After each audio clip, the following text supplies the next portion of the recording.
Hi guys. Okay, so this is a TTC update. BFN last month. BFN, yeah. Uh, Anticipated, but still was a little disappointed when I got my period. Actually, I got my period a day early. So I was a little disappointed. But that's okay because I already had plans for gearing up for this cycle, which has so far gone not according to plan.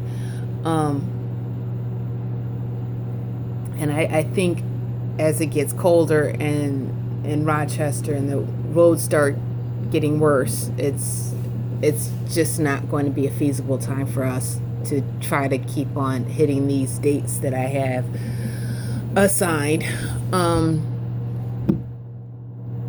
So I did do the EPO from cycle day 1 up until ovulation. So if you're not familiar with the evening primrose oil, it's supposed to increase EWCM. So I did do that, and I did do soy isoflavones from cycle day 1 up until cycle day 7, only because I forgot to stop at cycle day 5. So I was due for ovulation on Wednesday, so we did the due on Monday, which was a struggle to even get that in because of our busy schedules.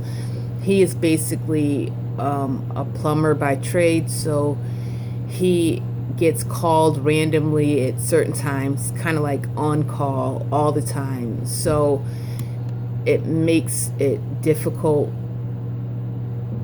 to get these days in the way I would like to. My schedule is more regulated. I work from 11 to 7.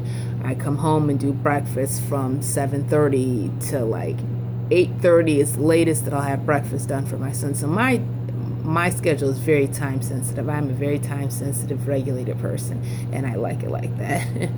I like rules. I like boundaries. I like black and white. I don't like gray areas. So my schedule is very regulated. His, on the other hand, is not. So it makes it frustrating for me because it's more of a control thing for me. So we got the due on, now, ideally, when I sent him his schedule, because I sent him a schedule on the days that I would like to do the due, and I up the days. So let's say if I really want to do the due on Monday, I'll tell him I want to do the due on Sunday because always something comes up. Always something comes up. And he won't end up getting to me till a day back. That's just the way it is. That's how I know this guy. So I told him, I said, I want to do the due Sunday, I want to do the due Tuesday, and then for good luck, maybe on Thursday or Friday. He's like, okay, that's fine with me, whatever. Well, I knew that me saying Sunday, Tuesday, and Friday really meant Tuesday, Wednesday, not the last day. That's my code. So, and I was pretty right. Sunday, something came up to where he couldn't come over, so I came to him on Monday, which is, by the way, about a half an hour commute from where I work to over to his house, which means I have to have one of my oldest kids be late for school in the morning to watch their brother so I can get the deed in, trying to prepare for another child. So that's what I did with him. We got the deed on Monday. We did the deed on Monday, and then I was supposed to ovulate on Wednesday, but being that I got my cycle a day early, I'm wondering if I didn't even ovulate on Tuesday. So I don't know. Either Tuesday or Wednesday. I seriously doubt I ovulated on Thursday, which would technically be today. So I told him, okay, well, we got the Monday in, which would cover me until Thursday, technically speaking. It would cover me until Thursday. But for my own serenity and peace of mind, I wanted to do on Wednesday. Well, something came up on Wednesday, which I knew it would.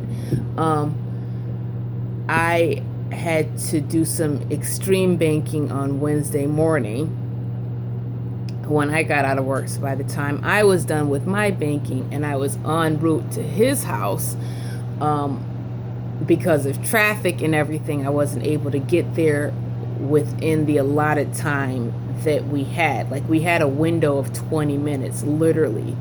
So by the time I got over there, he was like, listen, I have to go to work. I'll come to you Wednesday afternoon. And obviously something came up again. So I guess his brake lines on his car went bad. That's what he said. So, he's always having problems with that car. So Wednesday was a bust, which was disappointing, but anticipated, really anticipated. So, I am debating now if I want to go to his house on Thursday morning, which again means one of actually the oldest can stay home because she doesn't have to go to school until about 9 because she's in college. She doesn't have her first classes like at 9. So I guess technically I can go to him Thursday, maybe for that good luck due. But now I'm wondering, with the amount of hiccups that it's been in this cycle, if I should even put forth the effort in even trying to get that in on Thursday. I think I just might let it go. The non-compulsive, tranquil part of me is just saying, Tasha, just let it go. Like, just let it go. Just don't even bother. Go home, have a cup of coffee, relax, enjoy your Thursday. Because after Thursday, I have basically an 8-day work week coming up. And I'm not happy about that. But I need the overtime. So, I don't know. But the controlling, obsessive, compulsive person in me is saying, just drive over there, do the do for your serenity, get it done, and then you'll be done until the next cycle, which next cycle for me would be in December, which comes along with more problems. So I don't know. I don't know what I'm going to do. I'm thinking about it. I'm still at work, so I have plenty of time to think about what I'm going to do. I sent him a text telling him that I was going to come over, but I don't know if I'm going to. I might not. I am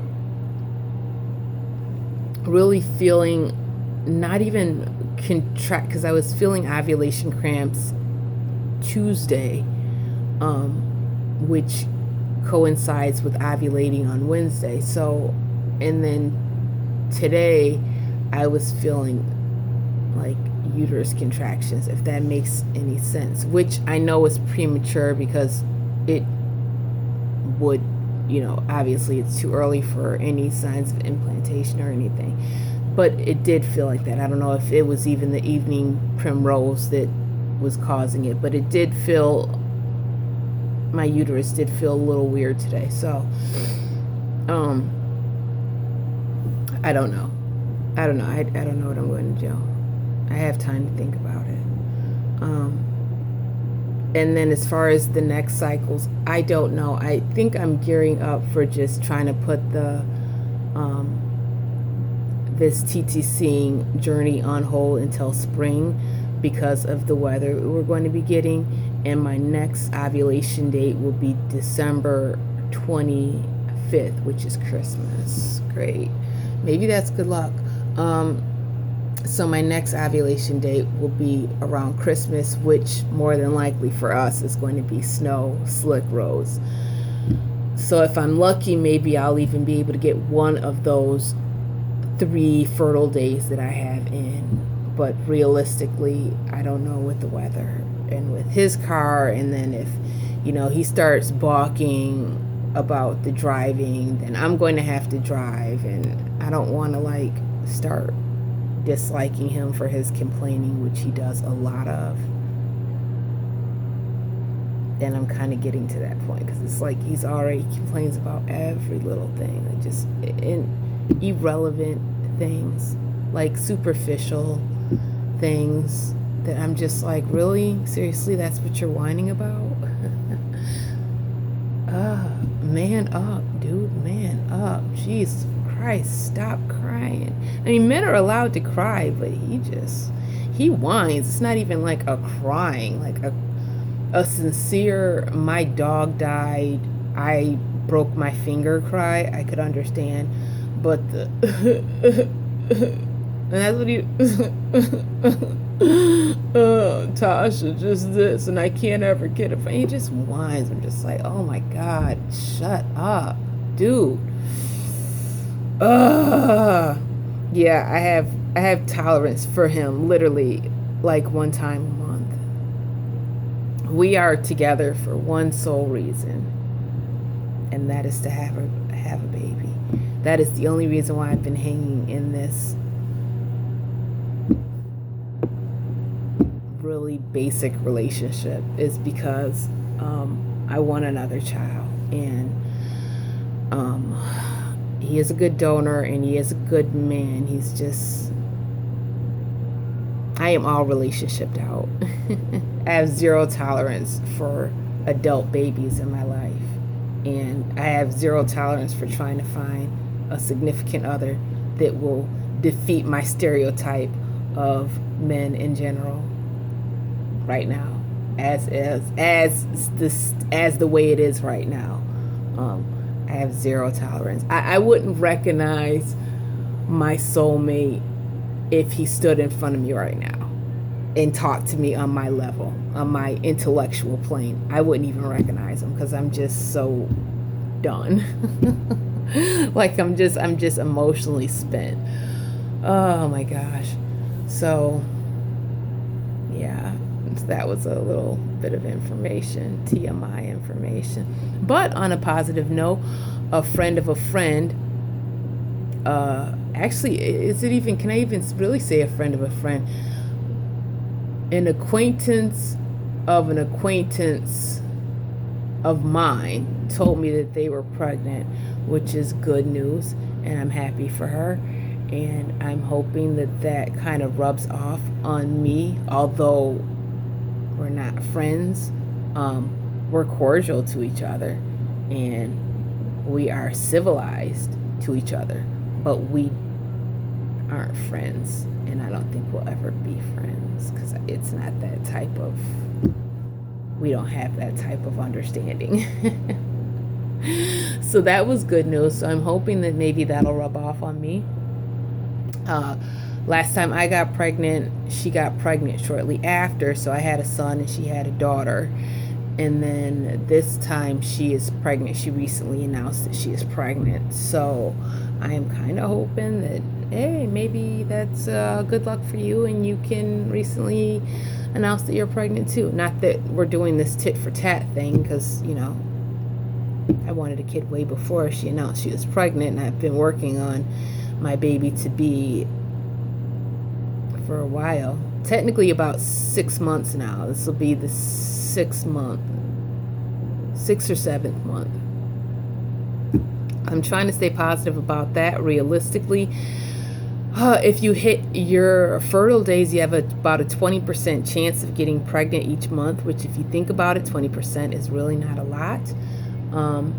I've also been trying to throw in other statistical factors in to keep me motivated, that it takes basically the average fertile woman a year to get pregnant, and technically I've only been trying with this baby to be about 6 months, so I still have a good 6 months more of trying before I think I'll start seeing another fertility doctor. I don't even want to, but I think if I don't get pregnant by spring, I think I might inquire or get another, reacquire another RE for another HSG testing, or to see where my levels are, what my egg reserve is, what my estradiol is, or estradiol is. I'm probably mispronouncing that.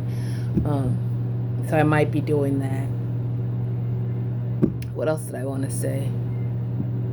Oh, I have been doing more visualization techniques. I have a name for baby to be, and I have been calling this child into existence and willing this child to be in, and I'm not going to tell you the name because I think it might be bad luck, but I have been willing this baby into my womb and willing this baby into my life, and calling out to my child.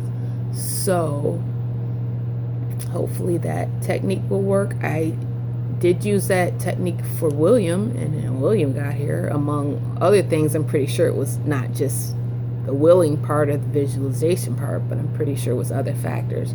But there is no harm in doing that. I got a really cute little onesie.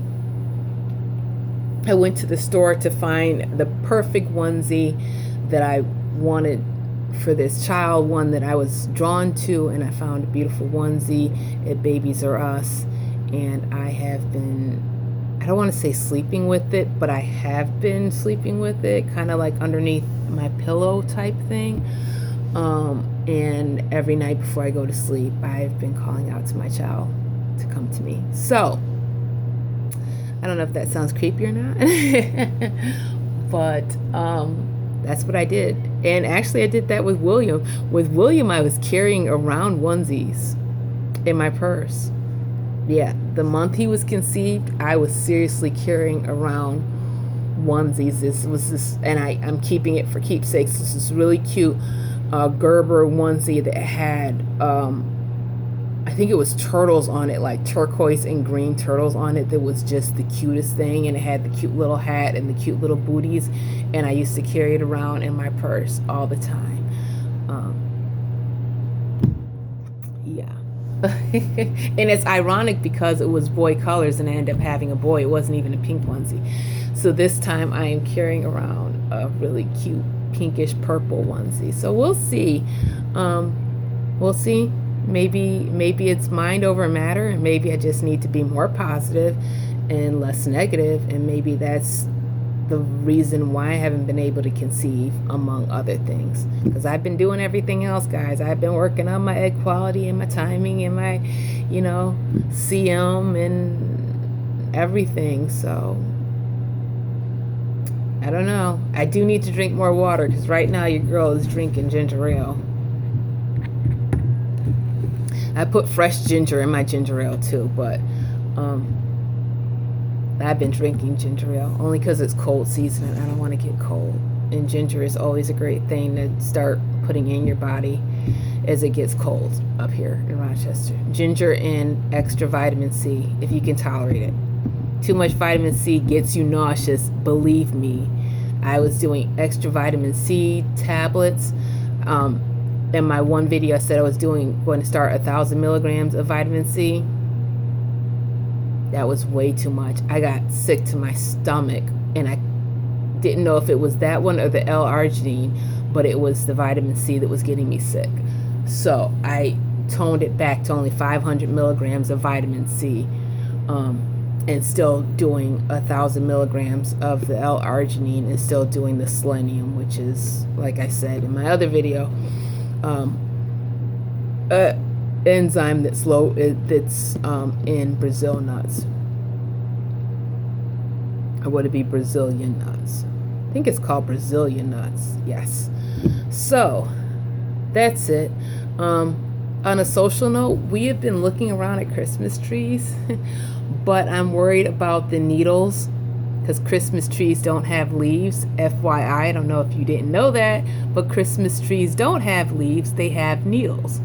So we were looking around for a small one for the house, and William is just all over those trees. And I was like, okay, well, at first I had this great idea. What I was going to do was just do like old school edible ornaments, like popcorn on string and Cheerios on string and sugar cookie ornaments, and like something really natural. And so if he was in the tree munching on something, I wouldn't freak out, because it's like all edible. But the more trees we were looking at, the more I saw him interacting with the trees, some of them were tipping over. Live trees tip over. Water gets all over the place. Fake trees, I don't want to say have chemicals, but fake trees have their flaws too. And he's 2, so he's about 1.5 years, so he's putting everything in his mouth. So I think I might just bypass it this year. I don't know. He's young, and it's really not, I'm not going to go into the whole Christmas theory, but it's really not a focal point for our family having a Christmas tree. It's more about eating together, spending time together, reflecting on our life, where we're going, where we're at, what we want to do type thing. It's really not about Christmas trees and gifts and everything. So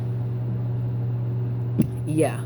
And for me, I always look forward to the double pay and the overtime. So I'm always working Christmas anyways.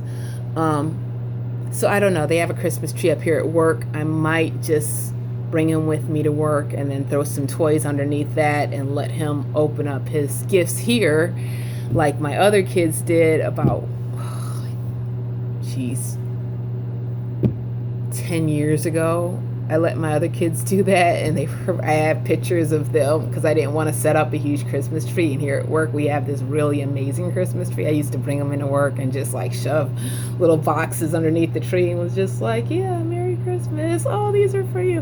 And they come and they'd open them up, and, you know, there'd be people walking by or guests walking by, and they're just like, what's that? I'm like, hey, I don't have to set up a tree. I don't have to clean it up. All I have to clean up is the wrapping paper, and the kids don't care. Do you care? No. I used to buy little ornaments for them to put on the Christmas tree, and it was just really amazing. I know it sounds like unorthodox, but that was the way we did our Christmases for years, actually.